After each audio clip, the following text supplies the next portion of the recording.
নমস্কাৰ বন্ধুসকল। আজি আলোচনা কৰিব ওলাইছোঁ শ্বেয়াৰ মাৰ্কেটৰ বিষয়ে। শ্বেয়াৰ মাৰ্কেট কি হয়, কেনেকৈ কাম কৰে, কোনে শ্বেয়াৰ মাৰ্কেটত ইনভেষ্ট কৰে ইত্যাদিৰ বিষয়ে আলোচনা কৰিবলৈ ওলাইছোঁ। আশা কৰোঁ আপোনালোকে ভিডিঅ'টো ভাল পাব।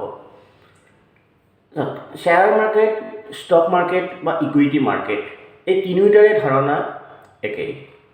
অতি সাধাৰণভাৱে যদি আমি ক'বলৈ যাওঁ শ্বেয়াৰ মাৰ্কেট কি হয়, এটা সৰু উদাহৰণ মই দিছোঁ। ছাপ'জ মই এটা নতুন বিজনেছ আৰম্ভ কৰিবলৈ ওলাইছোঁ, এটা ছেটআপ আৰম্ভ কৰিবলৈ ওলাইছোঁ, য'ত নেকি মোৰ প্ৰয়োজন হয় প্ৰায় 1 লাখ টকাৰ।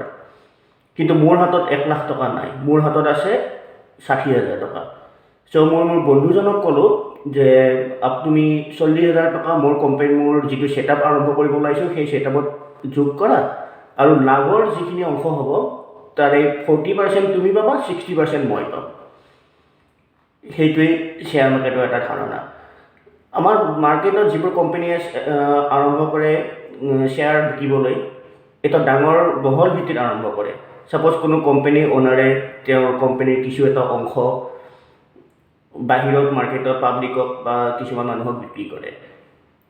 উদাহৰণস্বৰূপে ফেচবুকৰ মালিকে তেওঁৰ কোম্পানীৰ শ্বেয়াৰ 60% তেওঁৰ লগত ধৰি ৰাখিছে আৰু বাকী 40% শ্বেয়াৰ বাহিৰত এৰি দিছে পাব্লিকক কিনিবৰ কাৰণে। কিন্তু মেইন কথা এইটো হ'ল যে 50%তকৈ বেছি শ্বেয়াৰ যাৰ হাতত থাকিব সেই কোম্পানীটোৰ মালিক হৈ থাকিব। মালিকীস্বত্ব অৰ্জন কৰিবলৈ হ'লে সেই কোম্পানীটোৰ 50% শ্বেয়াৰ নিজৰ হাতত থাকিবই লাগিব। উদাহৰণস্বৰূপে আমি যিবিলাক ষ্টক মাৰ্কেটৰ পৰা বা শ্বেয়াৰ আমি অনলাইনত কিনিবলৈ পাওঁ, কোনোবা কোম্পানীৰ এটাৰ ছাপ'জ 100% শ্বেয়াৰৰ 30% শ্বেয়াৰ এটা বাহিৰত বিক্ৰী কৰিলে, আৰু সেই 30% শ্বেয়াৰটো 30জন মানুহে 1% কিনি ল'ব পাৰে। যদি কোম্পানীয়ে 10% শ্বেয়াৰৰ অংশ কৰে, সেই 30%ত 3জন মানুহে 10%কৈ শ্বেয়াৰ কিনি ল'ব পাৰে। শ্বেয়াৰৰ পৰিমাণ বা কিমান টকাৰ শ্বেয়াৰ হ'ব সেইটো কোম্পানীয়ে নিৰ্ধাৰণ কৰে। সেইটো প্ৰাইমাৰী শ্বেয়াৰ হয়। আৰু ছেকেণ্ডাৰী শ্বেয়াৰ এটা আছে। ছেকেণ্ডাৰী শ্বেয়াৰটো হ'ল ছাপ'জ মই সেই অংশটোৰ পৰা 10% শ্বেয়াৰ মই কিনি ল'লোঁ, আৰু ভাবিলোঁ যে কোম্পানীটোৰ লছ গৈছে বা লছত গৈছে বা তাৰ উন্নতি হোৱা নাই, গতিকে সেই শ্বেয়াৰটো মই বিক্ৰী কৰিব বিচাৰিছোঁ। গতিকে কিমানত বিক্ৰী কৰিম মই মোৰ শ্বেয়াৰটো, সেইটো মই নিজেই ধাৰণা কৰিব পাৰিম, মই নিজেই ছেট কৰিব পাৰিম তাৰ এমাউণ্টটো। তাত প্ৰাইমাৰী কোম্পানীয়ে কোনো ধৰণৰ হস্তক্ষেপ কৰিব নোৱাৰে। আপোনালোকে হয়তো ভাবিছে এই শ্বেয়াৰ মাৰ্কেটৰ ধাৰণাটো ক'ৰ পৰা আহিল। চাওক, শ্বেয়াৰ মাৰ্কেটৰ ধাৰণাটো প্ৰায় 16শ শতিকাৰে। 16শ শতিকাত কি হৈছিলে, এটা কোম্পানী আছিলে dust east India company. Dust east India company বৰ্তমানৰ নেদাৰলেণ্ডৰ পৰাই আৰম্ভ হৈছিলে এই প্ৰক্ৰিয়াটো। সেই সময়ত কি হৈছিলে, বিভিন্ন ধৰণৰ জাহাজবোৰ মানুহে নতুন দেশ বিচাৰিবলৈকে বা নতুন বেলেগ দেশত ব্যৱসায় কৰিবলৈকে তেওঁলোক চলাচল কৰিছিলে। আৰু এখন জাহাজৰ মালিকৰ হাতত ইমান টকা নাছিলে যে তেওঁ ইমানবোৰ টকা ইনভেষ্ট কৰি জাহাজ এখন অন্য এখন দেশলৈ বিদেশলৈকে ব্যৱসায় কৰিবলৈ পঠাব।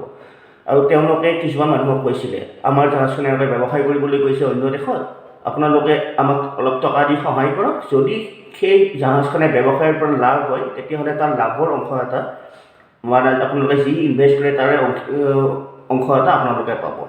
আৰু তেনেদৰে আৰম্ভ হৈছিলে শ্বেয়াৰ মাৰ্কেটৰ যি ধাৰণা।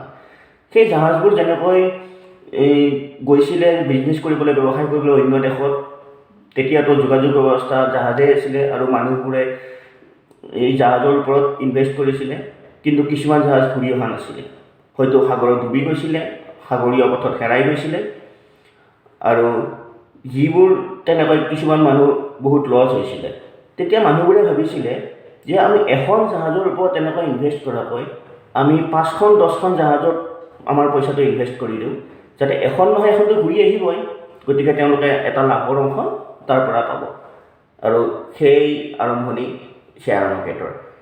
আৰু পিছলৈকে গৈ এই মাৰ্কেটখনে, শ্বেয়াৰ মাৰ্কেটে ইমান উন্নতি লাভ কৰিলে, মানুহে তাত ইনভেষ্ট কৰিবলৈ ধৰিলে আৰু দিনক দিনে উন্নতিৰ শিখৰত উঠি গৈ থাকিল।